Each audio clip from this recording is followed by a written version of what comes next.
दोस्तों, स्वागत है आपका एस्ट्रोइमा में। दोस्तों, आज मैं आपको ये बताऊंगी कि अगर आपके घर के अंदर कोई बीमारी व्यक्ति है और उसको दवाई नहीं लग रही, कुछ ऐसे उपाय आपको बताऊंगी कि वो बीमार व्यक्ति ठीक हो जाए जल्दी से जल्दी। बीमारी के ठीक करने के उपाय मैं आपको बताऊंगी।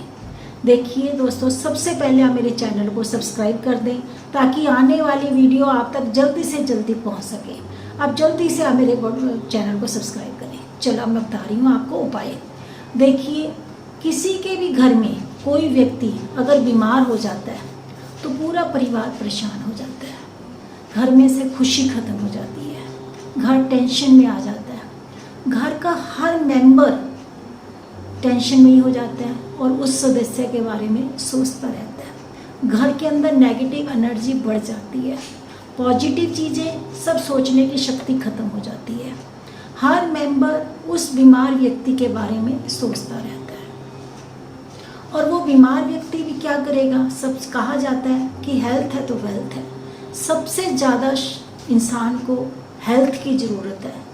अगर शरीर अच्छा होगा तभी मन अच्छा होगा, तभी आप कोई चीज़ खा सकते हो, तभी आप कपड़े पहन सकते हो। जब शरीर ही अच्छा नहीं होगा तो कुछ भी नहीं कर सकते। इसीलिए हेल्थ सबसे ज़्यादा ज़रूरी है।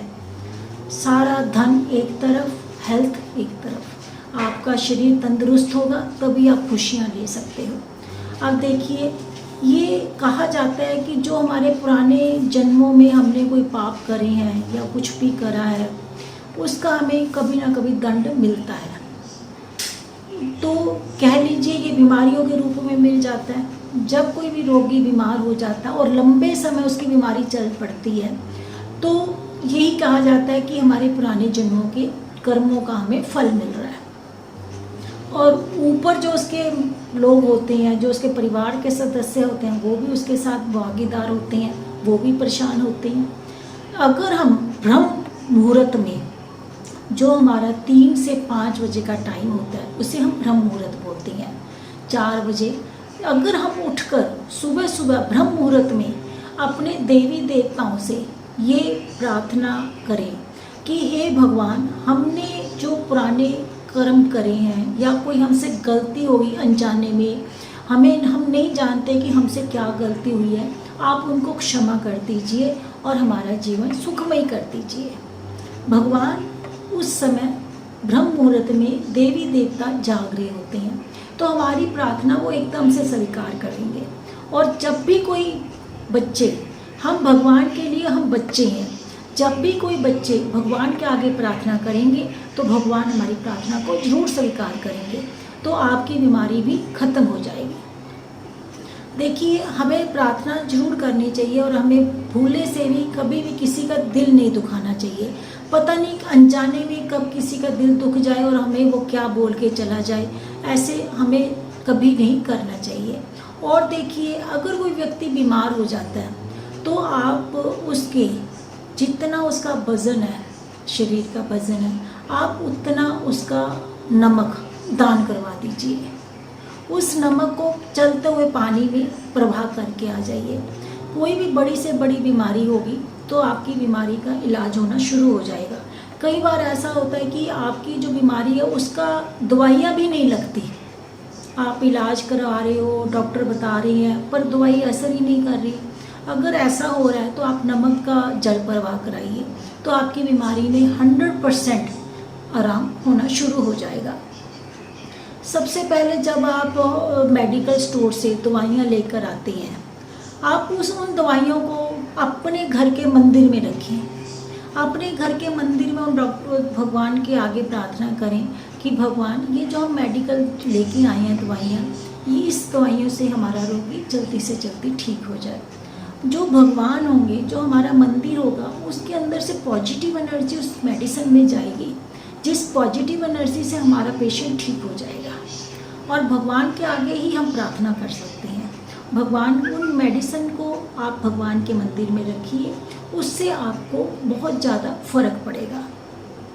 और आप क्या कर सकते हैं, आप पीपल, कहा जाता है कि जो पीपल का पेड़ है उसमें ब्रह्मा, विष्णु, शिव जी सब वास करते हैं। अगर हम प्रतिदिन पीपल के पेड़ के अंदर जल देने लग जाएं, रोगी इंसान नहीं दे सकता, जो भी उसके घर के ऊपर वाले इंसान हैं अगर वो देने लग जाए, या खुद वो रोगी दे सकता तो और भी बहुत अच्छी बात है। और भगवान से या पीपल की जड़ से प्रार्थना करें कि मैं ठीक हो जाऊं, स्वस्थ हो जाऊं, मेरे अंदर कोई बीमारी ना रहे, तो ये जल्दी से जल्दी आपका काम हो जाएगा और बहुत ही जल्दी से जल्दी आप तंदुरुस्त हो जाएंगे। अगर हम कभी भी किसी मरीज को या पेशेंट को हॉस्पिटल में देखने जाते हैं तो हमें उस समय उस हॉस्पिटल में खाली हाथ नहीं जाना चाहिए। हमें उसके लिए कुछ फल और कुछ फूल, अच्छे अच्छे गुलाब के फूल या वाइट कलर के फूल हमें लेके जाना चाहिए, क्योंकि जो फूल होते हैं वो पॉजिटिव होते हैं और हमेशा पॉजिटिव एनर्जी देते हैं। उससे क्या होगा, उसके अंदर खुशी आएगी, पॉजिटिव होगा और वो जल्दी से जल्दी ठीक हो जाएगा। अगर कोई मरीज़ जल्दी से ठीक नहीं हो रहा और काफ़ी लंबी बीमारी चल पड़ी है तो देखिए आप ऐसा भी कर सकती हैं कि किसी भी दिन, शनिवार के दिन जाकर किसी भी हॉस्पिटल में चले जाइए, वहाँ के जो मरीज़ हैं उनको आप कुछ फल दान कर दें। हो सकता है कुछ आप, जो आपको श्रद्धा हो, फल दे सकते हैं, मेडिसिन दे सकते हैं, आप खाना खिला सकते हैं, या उनको जो भी आप देना चाहें उनको आप मरीजों को देकर आए।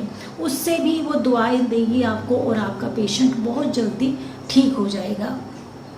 और मैं आपको एक बात बताती हूँ, देखिए घर के अंदर जितने आपके मेंबर हैं, अगर आपके घर के अंदर 4 मेंबर हैं तो आप 4 तंदूरी रोटियाँ ले लें बाज़ार से।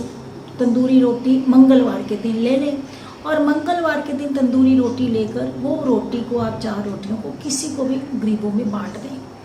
इस तरह से करेंगे तो आपका सारा कष्ट दूर हो जाएगा, आपके घर में जो इंसान बीमार है वो ठीक होने लग जाएगा। और मैं आपको एक छोटा सा उपाय बताती हूँ। जो बैल होता है जो खेतों में जोतता है, हल चलाता है, उस बैल अगर आपको वो मिल जाए, उस बैल के पैर की मिट्टी आप अपने घर में ले आएँ और उस मिट्टी में दूध डालकर रोगी के तिलक करें। तो अगर आप ऐसा तिलक करते रहेंगे, अगर आप 41 दिन तक उसके बैल के पैरों की मिट्टी का तिलक कर दिया आपने, तो रोगी को पुरानी से पुरानी बीमारी भी ठीक हो जाएगी। उसे जितनी भी पुरानी बीमारी होगी सब बीमारी ठीक हो जाएगी और वो हिस्ट पुष्ट हो जाएगा। रोगी से आप चावल दान कराइए। चावल दान कराने से उसका मनोबल बढ़ेगा, वो खुद खुश हो जाएगा और उसके अंदर खुशियाँ आ जाएंगी। और देखिए चांदी की कटोरी में अगर आप केसर ले लीजिए बाज़ार में, चांदी की कटोरी में केसर भरकर और उसमें थोड़ा आप पानी डाल दीजिए। उसके जो जहाँ पे पेशेंट है, रोगी आपका उस कमरे में रहता है, उस कमरे में उस चांदी की कटोरी को रख दी। चांदी की कटोरी को जब केसर भरकर रखेंगे और उसमें पानी भरकर रख दिया, इससे क्या होगा, सारी पॉजिटिव एनर्जी फैल जाएगी। केसर बहुत ज़्यादा पॉजिटिव होता है और बृहस्पति का रूप है। बृहस्पति का रूप होने के कारण सारी बीमारियां खत्म हो जाएंगी। जब उसका पानी सूख गया केसर के अंदर से, फिर आप उस केसर को फेंक दीजिए, दूसरा नया केसर ले लीजिए। आप उसके अंदर इतनी बीमारियां आ जाएंगी, नेगेटिव एनर्जी आ जाएगी रोगी की, कि रोगी बहुत जल्दी ठीक होने की संभावना बन जाएगी और रोगी के अंदर से सब बीमारियां दूर हो जाएंगी। सुबह सूर्य को जल दें। सूर्य को जल देने से क्या होगा, उसके अंदर ऊर्जा आएगी। ऊर्जा आने से उसका तेज बढ़ेगा, सारी बीमारियों का नाश हो जाएगा। और भी मैं आपको बताती हूँ, जो रोगी जिस कमरे में रहता है, आपको लगता है कि इस कमरे में रहने से ये बीमार हो गया है, तो आप कई बार उस कमरा भी वास्तु के हिसाब से ठीक नहीं होता, तो उसका कमरा बदल कर देखिए, क्योंकि वास्तु दोष भी होते हैं। वास्तु घर के अंदर अगर वास्तु दोष हो गया और उसी कमरे में वो पेशेंट लेटा हुआ है तो वो तो ठीक ही नहीं होगा। तो आप उसका रूम चेंज कर सकते हैं, उसका रूम चेंज कर कर देखिए, क्या पता वो एकदम से ठीक हो जाए।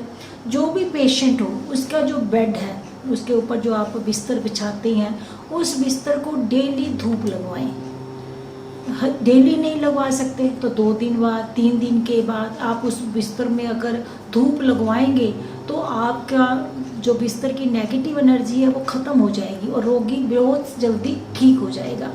और मैं आपको एक बहुत ही, अगर मरीज़ ज़्यादा बड़ी बीमारी से घिरा हुआ है और बहुत अजीब सी बीमारी है, वो लग रहा है कि ठीक नहीं हो पा रहा, तो आप ऐसा करिए, उसके तकिए के नीचे रात को 1 रुपये का सिक्का उसके पिल्लों के नीचे रख दीजिए और सुबह उठकर उस 1 रुपये के सिक्कों को शमशान घाट के दरवाजे पे फेंक कर आ जाए। आप ऐसे लगातार 41 दिन करिए, बड़ी से बड़ी बीमारी ठीक हो जाएगी। आप ये चीज़ें देखिए श्रद्धा से करिए। अगर आप श्रद्धा से करेंगे तो आपके मन में बहुत जल्दी जिज्ञासा होगी, श्रद्धा होगी, आस्था होगी, तभी आप ये चीज़ें कर सकते हैं। एक उसकी नज़र उतारिए बार बार, 11 बार नज़र मंगलवार और शनिवार को उतारिए। कई बार रोगी को क्या होता है, थोड़ा ठीक हो जाता है, हमें लगने लग जाता है अब तो ये ठीक हो गया, अब ठीक हो गया। उसके 11 बार शनिवार और मंगलवार को 11 बार लगातार उसकी नज़र उतारिए। इससे क्या होगा, वो रोगी को ठीक हो जाएगा। और सबसे इम्पॉर्टेंट बात क्या है, मैं आपको एक बताती हूँ, हमेशा पॉजिटिव बोलिए। कभी भी पेशेंट के सामने इसकी बीमारी तो बड़ी भयंकर है, ये ठीक ही नहीं होगा, ये तो मर जाएगा, ऐसा कुछ नहीं बोलना। वो हमेशा ठीक है, पॉजिटिव ठीक है, वो ठीक है और ठीक हो गया, अब ठीक ही है। जब आप उसको पॉजिटिव वाइब्रेशन देंगे तो वो बंदा खुद खुश हो जाएगा। कभी भी गलत नहीं बोलना, नेगेटिव नहीं बोलना। नेगेटिव थॉट्स हमेशा नुकसान करती है। पॉजिटिव होके चलिए तो पॉजिटिव ही मिलेगा। जो भी मरीज़ है उसको आप पानी पिलाते हैं या वो पानी पीता है, उसमें थोड़ा सा गंगा जल डाल दीजिए। अगर गंगा जल नहीं पीते तो तुलसी का पत्ता डाल के उसको पिलाइए। तुलसी का पत्ता जब आप डालकर मरीज को पिलाएंगे, इससे वो अमृत पानी बन जाएगा। उसके अंदर की सारी बीमारियां दूर हो जाएंगी। तुलसी खुद एक दवाई है और एक लक्ष्मी का पास है। लक्ष्मी जी उसकी सारी बीमारियों को दूर कर देंगे। दोस्तों, ये कुछ छोटे छोटे टोटके हैं, आप इनको करके देखिए। सबसे बड़ी चीज़ तो आपकी कुंडली है। आप अपनी कुंडली में 6ठे भाव को देख लीजिए या 8वें भाव को देखिए कि बीमारियां कहाँ पर हैं। अगर वो दूषित हुआ है और बुरी ग्रहों की दृष्टि पड़ रही है तो आपको महामृत्युंजय का पाठ, हनुमान चालीसा, बजरंग पाठ करवाना चाहिए। अगर आप ये सब पाठ कराएंगे तो रोगी आपका हिस्ट पुष्ट हो जाएगा। अगर आपने अपनी कुंडली के बारे में भी पूछना है कि आपके ग्रह कैसे हैं, ग्रह दिशा कैसी है, महादशा कैसी है, देखिए ये सब चीज़ें जब दशा आती है, महादशा आती है तो बहुत प्रभाव डालती है। आप भी अपनी कुंडली के बारे में सब कुछ मेरे से पूछ सकती हैं। सबसे पहले आप मेरे चैनल को सब्सक्राइब कर दें और कमेंट्स बॉक्स में जाकर आप अपनी डेट ऑफ बर्थ, टाइम और जगह लिखकर भेज दें। मैं आपकी कुंडली के बारे में बताऊंगी। दोस्तों, अगर आपने अपने घर के वास्तु के बारे में भी कुछ पूछना चाहते हैं तो आप वास्तु के बारे में भी पूछ सकते हैं। आप अपने घर का नक्शा भेजें तो मैं वास्तु के बारे में आपको डिस्कस करके बताऊंगी। दोस्तों, अगर आपको मेरी ये वीडियो पसंद आती है तो आप इसे लाइक करें, शेयर करें, सब्सक्राइब करें और अगली वीडियो आने तक आप सबको मेरा नमस्कार।